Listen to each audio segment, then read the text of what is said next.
Did Dennis Allen leak what the New Orleans Saints draft plan is? I think he might have, and I'm going to talk about it here in just a second. But what we're also discussing on today's video is an insane PFF trade idea that has the New Orleans Saints picking in the top 10. But let's kick it to Dennis Allen and what he said the other day to media. He said, I feel like the addition of Cedric Wilson gives us a little bit of a veteran presence, somebody that's even kind of been there and done that. So I thought that was a good piece. I certainly think that's an area in terms of a pass catcher, not necessarily a wide receiver, but a pass catcher is something that we will continue to look at. Ladies and gentlemen, Brock Bowers might be a New Orleans Saint. We're going to talk about it here in a minute, but I want you guys to subscribe for more updates and videos. I wanted to do this video and discuss some draft buzz after the Ryan Ramczyk news. And if you don't know what happened with Ram, I encourage you to look at this video. It's on the channel. I put it out yesterday.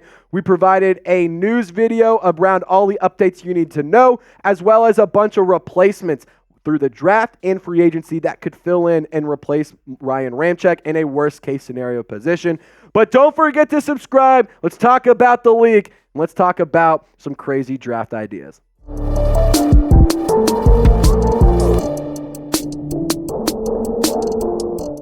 So Ian Rappaport putting this out yesterday that the New Orleans Saints are preparing for the real possibility that Ryan Ramczyk is medically not able to play this season, sources say. This video was filmed on Wednesday, March 27th as a part of our live show. So, just in case anything does change or anything does happen, that's just me saying we filmed this as a part of the live show. Join us for our lives. But we wanted to give you guys this update. Coach Dennis Allen alluded to Ramczyk's knee not responding as they hoped, and it's unclear whether or if it will, or unclear when or if it will, It's a true question mark. Now, I was scrolling through the internets and the interwebs and on the line, if you will, as my dad likes to say, and I came across this PFF trade idea, and I'm just gonna let you guys look at it for a second. Got it? You absorbed it? Okay. Without even knowing the pick, I hate this idea. Without even knowing who the Saints are selecting. Didn't have to read any further. I hated it. I hated the idea. I really did. I'm not giving up my first, it would be a pick swap. I'm not giving up my second round pick and a fifth rounder to move up 5 spots. That's just not something I'm interested in doing. Of course, that's really all you can offer because you don't have a third or a fourth round selection as of right now. And I just would not give up this much capital to go and move up only 5 spots. Just not something I'm interested in doing. But let's see what PFF had to say, because I think they make a decent argument.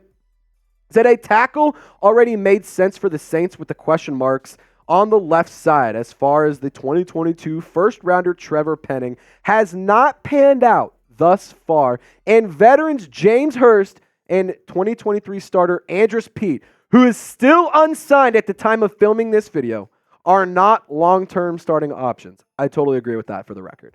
Now, with the news that that's starting right tackle, Ryan Ramczyk, has unfortunately not recovered as well as the team had hoped from knee surgery. Tackle is by far the biggest need for this roster heading into 2024. Now, in terms of the Saints draft, here's what they said. The Saints do this. They trade up all those assets to move up to the number 9 selection to get ahead of the New York Jets at number 10, who could still be in the market for a top tackle prospect despite adding Tyron Smith and Morgan Moses in free agency this offseason. Both are signed only through 2024, and the Raiders are slotted to pick at number 13. New Orleans has never shied away from a trade up for a desired player, and this year could be no different. With a glaring need at one of the most important positions in the sport, and with a veteran quarterback, Derek Carr, in need of better protection. Now, who did they pick? Olumuyiwa Fashanu. I like the pick. I want to make one thing explicitly clear. I like this idea in terms of the player. I don't like the trade up, though. I think that Olumuyiwa Fashanu is ready to start right now. I think that if you put him on the Saints offensive line, solely Olumuyiwa Fashanu is going to improve the offense as a whole. because Derek Carr will have better protection, because Alvin Kamara, Kendre Miller, Jamal Williams, they might have better running lanes. Like, these are all things that I'm taking into consideration. I like the pick. I like the idea of Olumuyiwa Fashanu, but I hate this trade-up idea. I just wouldn't do it. I'm going to be honest. It's just something that I'm not really interested in. But this isn't Trizzy Sports. It's Chat Sports. So let me know. Would you do this trade? Just going to be a simple yes or no in the comments section and let me know. I'm going to be interacting with all of y'all down below, and can't wait to see what you guys got to say. Again, for me, I'm personally going to be typing my nose. Now, I want to get to the Dennis Allen leak here in just 1 second, but I have to give a big-time shout-out to Prize Picks. Prize Picks is my favorite daily fantasy sports app, and it is the #1 DFS app in North America. And you can get started if you go to prizepicks.com/CLNS and you plug in that promo code CLNS for a first-time deposit match up to $100. Now, they don't just do NFL. They don't do just NBA. They also do esports. They do NASCAR. They do March Madness. They do all sorts of sports, men's, women's, esports. Like, if there is something you can place a projection on, Prize Picks has it. And they just put out some NFL season projections. So I'm rolling with more than Christian McCaffrey, 5 receiving touchdowns. I feel like that's just such a lock. CJ Stroud, I like them more on 26.5 passing touchdowns. I really like the player, and I love what the Houston Texans are doing right now under DeMeco Ryans. And Patrick Mahomes, it feels like you have to go with the more there. He won a Super Bowl and played really well, despite having literally nobody to throw the ball to outside of Travis Kelce. But here we are. I love my picks, and if you want to tail my picks or if you want to fade my picks, just go to prizepicks.com/CLNS. Get that first-time deposit match if you use our promo code CLNS at prizepicks.com/CLNS. Shout out to Prize Picks. It's daily fantasy sports made easy. Now, I do value picks that are inside the top 100. That's why I wouldn't do that trade that we talked about just a few minutes ago. I personally would stick around and keep my picks that are in the first 2 rounds because you don't pick again until the 5th round. And it's a lot of selections that go by without you making a move or adding to your roster. A lot of guys can go, and especially players that you like. Like, they may not be available if you do not keep your selection in the 2nd round. But let's go back to PFF on drafting Olumuyiwa Fashanu. He has a great feel to cleanly kick slide and also reset against counters. And he allowed just 16 quarterback pressures and 0 sacks over the past 2 seasons, earning an 88.4 pass blocking grade in 2023 and an 82.0 true pass set blocking grade. And on top of that, he appears to be sliding a bit in the draft conversations, at least in the media's eyes, even after many viewed him as the #1 tackle if he had been able to declare after the 2022 college season. Now, Olumuyiwa Fashanu is not the only option you have at offensive tackle. This class is abso-freaking-lutely loaded. And we're going to go through the Mel Kiper big board on the offensive tackle and the offensive guard position. Joe Alt, J.C. Latham, Talisi Fuaga, Olumuyiwa Fashanu. Those are your top 4. For me personally, I would bump Olumuyiwa Fashanu to #2. Move J.C. Latham to 4. Just kind of switch those 2 guys out. Tyler Guyton is a nice option. Amarius Mims, both of those could possibly be in the 2nd round.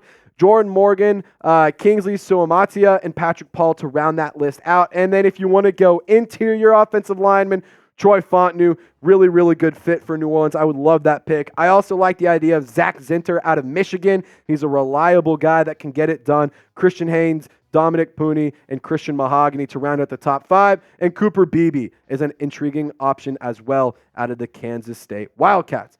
And I've said this before on the channel, and I'm going to say it again. Don't force an offensive line pick.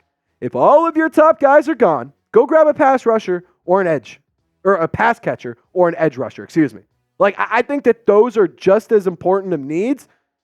Obviously, offensive lineman is a bigger need, but I think that pass catcher and edge rusher are needs for the Saints as well, not just for this year, but for the future and for the long-term story of this team. So I don't want to force a pick at offensive lineman, but I don't even know who my dream target would be because I'd love to get a Brian Thomas Jr. I'd love a Brock Bowers. we're going to talk about here in a second. And I'd also love the idea of getting like an Olumuyiwa Fashanu or Joe Alt. I just think that any of those would be really good options, but it's your turn to sound off. Who is your dream draft target? If you could get one guy, who would it be? And I will say this. I know that you need offensive line help, but don't sleep on drafting a pass catcher in the early rounds. Dennis Allen already talked about it. We showed the quote once. We'll show it again. I want to highlight that last sentence. I certainly think that's an area in terms of a pass catcher.